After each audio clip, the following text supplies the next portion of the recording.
I'm continuing on video 2, and this is about the corporate suite, and this involves mind control murders. This is Debbie McKay, that is the manager, and she's telling me that she fears that my telling about the mind control murders and all this and patterns, she doesn't want it to happen to her daughter like it did Alexis Murphy. From Livingston, Virginia. And by the way, her car was found parked in a parking lot by a theater near Charlottesville. There's a point in saying this because it's things that are also been used in patterns, timelines, and ties it all together, just like Aurora, Colorado. James Holmes shot all those people in Grand Theater. And I may not go any further. They put him in a mental hospital and fed him psychotic drugs, said he was crazy. Mind control is a murder weapon, has nothing to do with mental illness. It's such a sad state that the deep state government has made it so that mind control, they can program people just like Paddock shot all those people in Las Vegas and claim they're mentally ill, and that's they've brainwashed these people without knowing it, and I'm not them knowing it, and I'm not going to go into that again. I'll go into so many videos here. So now then, she's telling me that she's not going to let me stay there anymore, live there. I pay rent on time every time, always. Okay, here's the way she's going to get me out now. And she said that she doesn't want her daughter, and she showed me a picture of her on the computer, her desk computer, and she's in a prom gown, and she's graduating in 2014. So I guess she thinks by my being there or something that it's going to happen to her daughter, which has nothing to do with this. It really doesn't. Anyway, I'm going to have to leave. And she said, as per our conversation, you stated that the cleaning supplies we use were detrimental to your health and could cause a life-threatening situation because you have an immune deficiency. We are unable to comply with your request to change the supplies we use. Well, they didn't use all these supplies on everybody else. And the man that did, I believe, try to help me, he said I should, well, they're not going to give me a list of all these. I mean, I don't have any law working for me. But he said that there's law, well, there are. But even they, just like your health codes and everything else, this town's been shut down, and people can believe it or not, but your whole country can be shut down in a heartbeat. So anyway, she's saying that they can't change their supplies they use, forego the monthly exterminating. They've lied about that. Absolutely lied. And not clean the carpet and upholstery when scheduled. Oh God, one day I hope she stands before God. All these people do. I really do. While sympathetic to your situation, well, that's a friggin' lie. We are under strict legal regulations. This legal regulation, they've broken every law in the book. They're told to do this. From the government, OSHA, well, no, OSHA's supposed to work for me, and do not intend to change any corporate policies. So saying it would be in everybody's best interest for you to find alternate housing, well, in everybody's best interest, they think for me to evaporate, because that's where they've put me. For find alternate housing, well, I do, and the same things happen. It's deliberately used. I've been putting this up. It would be everybody's best interest, I guess, is what she's really saying, is if I died. And all the money, ransom money that's poured in to keep me alive, and the hell I've gone through, and can't get laws that have been broken, I'd be wealthy on top of top if I could even get it into court. Plus, these people should be put in jail. For instance, Affordable Corporate, this one, where the state trooper took me, when they poured the fuel up there where they were hosts, they were retired. He was, Carl Barton. and brought me down to Corporate Suite. So I've stayed there. And same thing, they've run me back and forth, and I tried to stay in Roanoke, and I have, because I tried to go back to Huntsville. Same thing was done. You just get a call from a policeman, a mayor, or an FBI agent, or a governor, and they'll do anything they're told to if they think they're not going to get prosecuted. So anyway, I have a letter from, I've forgotten her name now, where the state trooper had taken me down there. And I lived there for 17 months till they raised the rent so high it was more than I was getting money. I ate pinto beans with bacon, swollen feet. I had egg for breakfast, and that was just about it. Finally, one woman moved in next door to me, and come to find out, she's part of the whole thing. She was told to bring me a few things at Christmas, and I'm going to leave it there. So now then, she's telling me all this is illegal. It's a conspiracy. So saying it would be everybody's best interest for you to find alternate housing that would be better suited to your needs. You will be allowed to pay for one more week, get this, which will make your check out date on Thursday, May the 22nd, 2014 by 11 a.m. Makes me have checkout date. I have to get out then. And this is by Debbie McKay. Right in my face, she drove a cab, twice at least. I didn't recognize her at first. I'm turning this around. I mean, who thinks she's going to be driving a cab? She was just called to do it. I don't know why, because she's still manager there. It's right in my face. Here I'm trying to tell people about their kids getting killed and people getting killed, and I'm going to finish it a little bit with this. This is Christmas. I've got nothing but hell from it.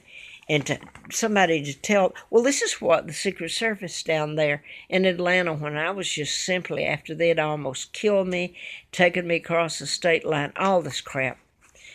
It's unbelievable. And I was trying to get just some money from alimony from my ex-husband, which was due me.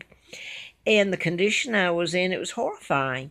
And lo and behold, Secret Service came, and I had just gotten back from taking the book and the letter from the FBI and where I'd written the book, and I would get a publisher that almost, it went before their board, and then I got the rejection slips.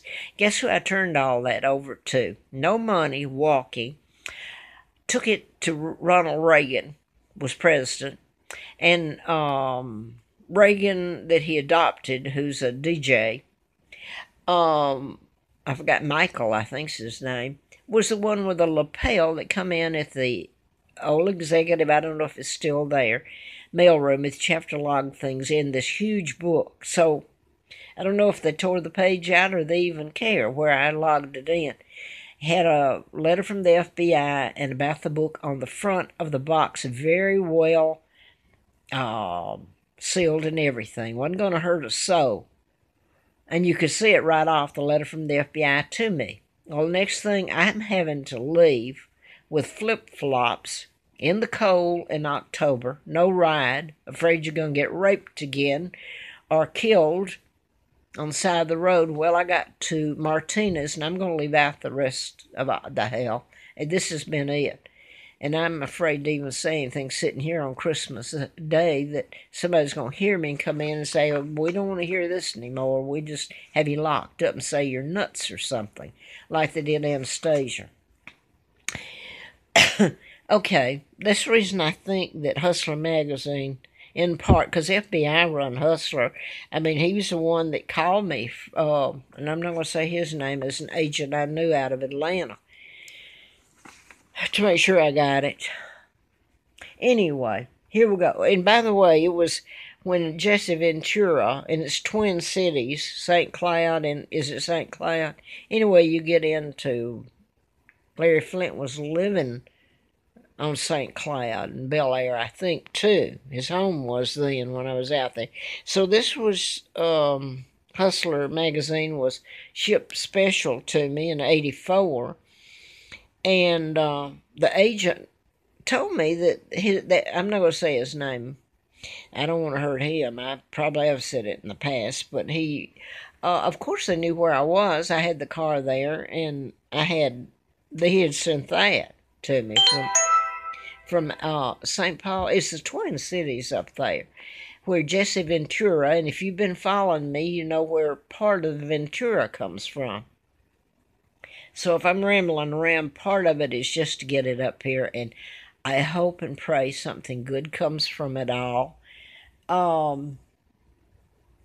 So anyway, that was Debbie McKay, mother of, I don't know what's happened to her daughter or anything, and it makes me kind of sad after all this that I can just get the hell out of Dodge and keep going because they think that's going to make them okay. I didn't do anything to the students in Parkland, Florida. I didn't have anything to do with the Virginia Tech, even though I live close. Shootings.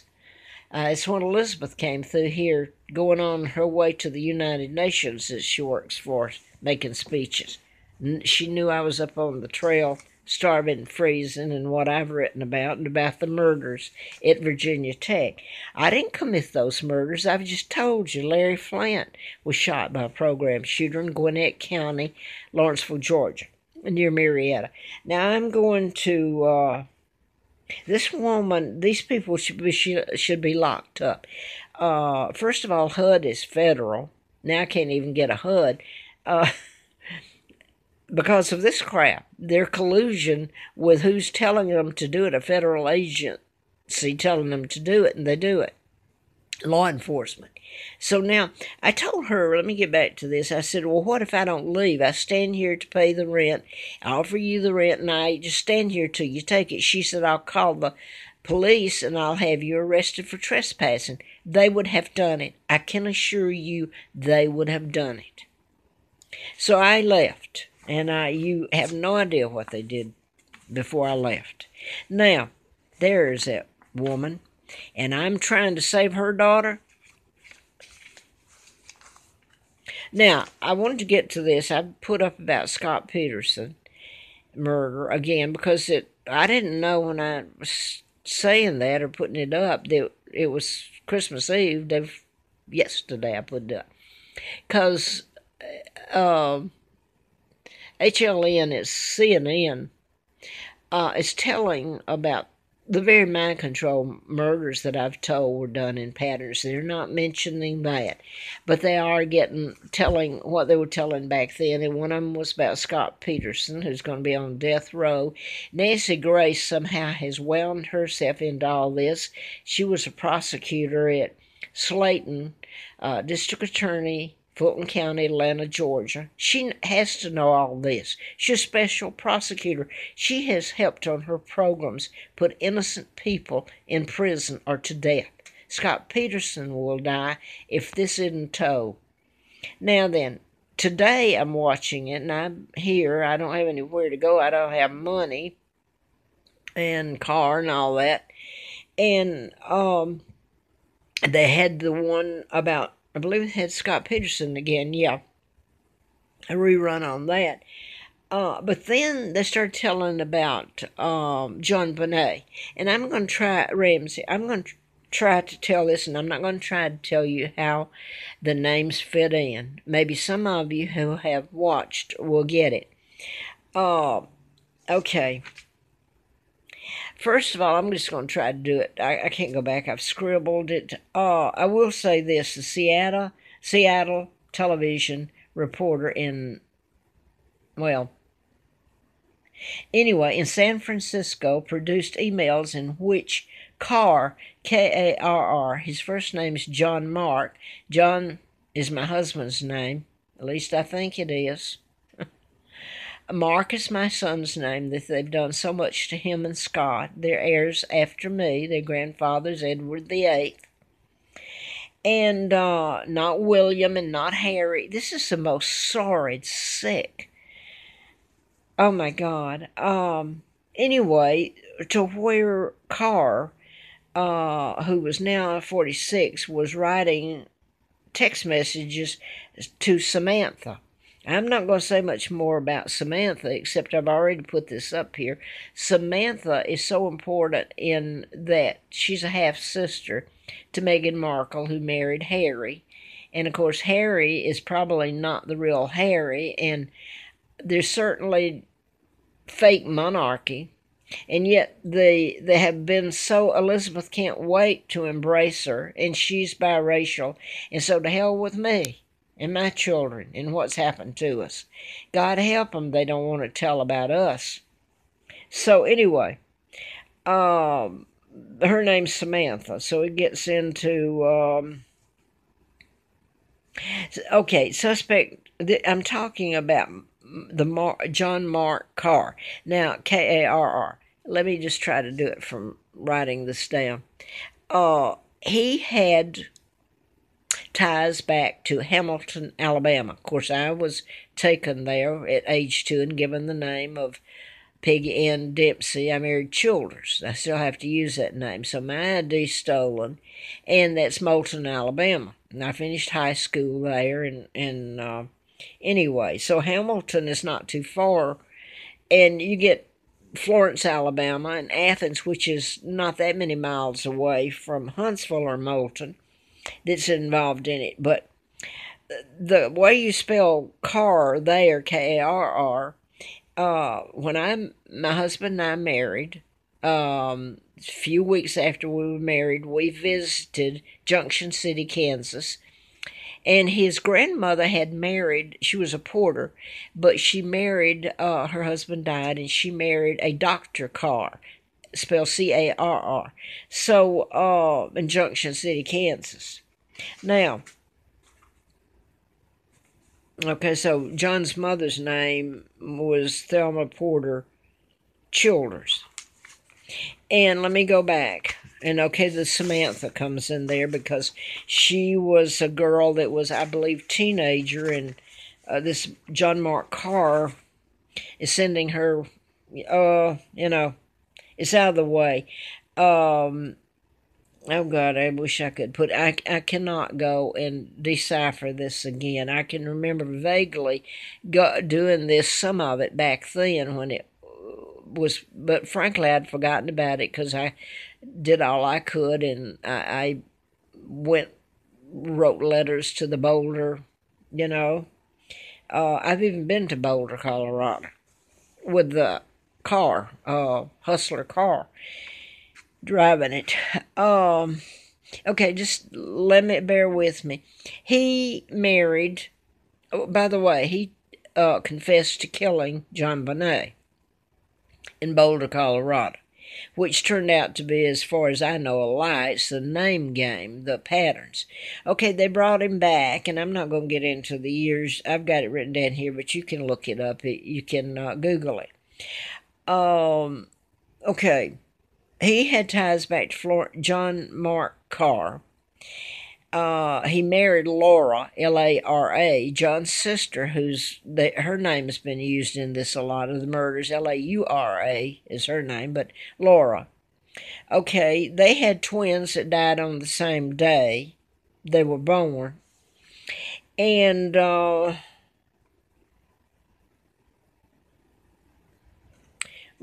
I can't see it right now. Anyway, they died. The twins died the same day. It was their names I was trying to get to. Oh, they were born September the 1st, 1989, and Angel and Innocence Carr. And then he was originally, I found out by going back, Carr, this man who confessed and he didn't, his blood typer, he just didn't kill John Benet. But the thing is, he fits, as far as I know he didn't, his name fits into all these patterns. I just know that they were done in patterns, what happened to her. So Carr